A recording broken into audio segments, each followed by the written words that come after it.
Assalamualaikum warahmatullahi wabarakatuh. Apa kabar teman-teman? Harapan saya tentunya teman-teman selalu dalam keadaan bugar dan masih semangat menjalani aktivitas hari ini.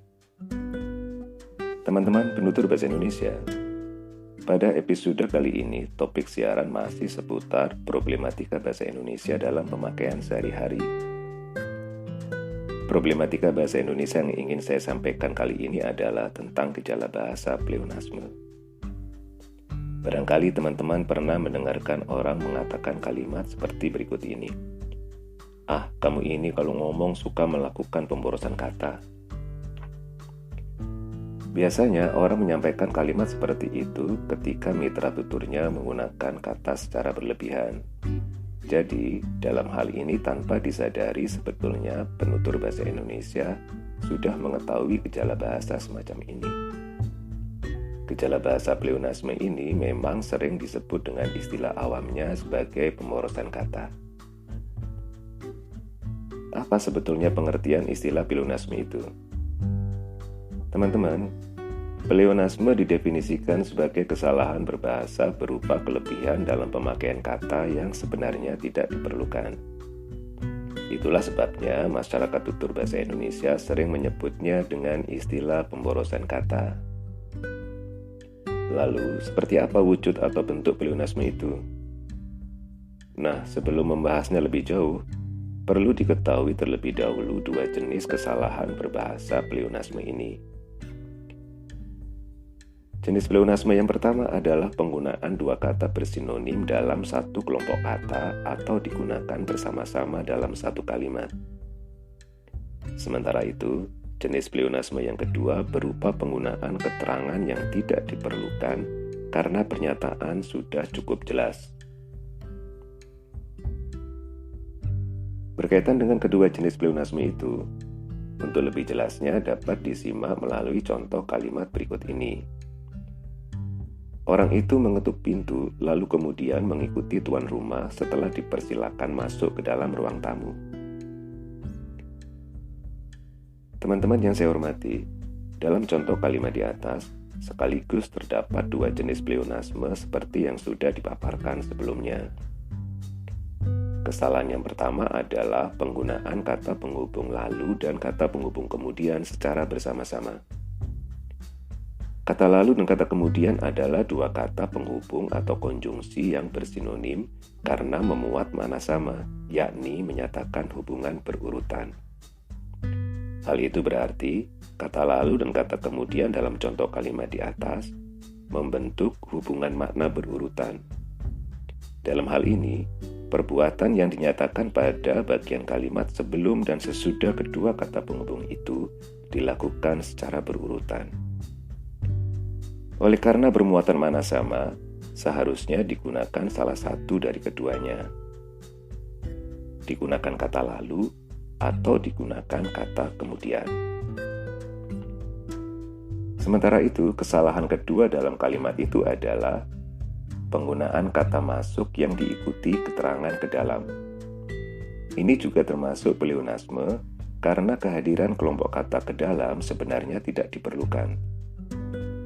Hal ini disebabkan kata masuk sudah memiliki komponen makna ke dalam.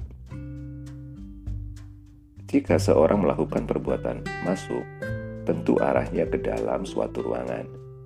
Jadi, pemakaian keduanya, masuk dan ke dalam, secara bersama-sama menunjukkan kelebihan dalam pemakaian kata yang sebenarnya tidak diperlukan karena pernyataan sudah cukup jelas. Dengan demikian, kalimat di atas dapat direkonstruksi secara benar menjadi kalimat-kalimat berikut ini. Orang itu mengetuk pintu, lalu mengikuti tuan rumah setelah dipersilakan masuk ruang tamu. Atau, orang itu mengetuk pintu, kemudian mengikuti tuan rumah setelah dipersilakan masuk ruang tamu. Teman-teman penutur bahasa Indonesia yang saya hormati, gejala bahasa pleonasme atau pemborosan kata ini masih sering dilakukan oleh para penutur bahasa Indonesia.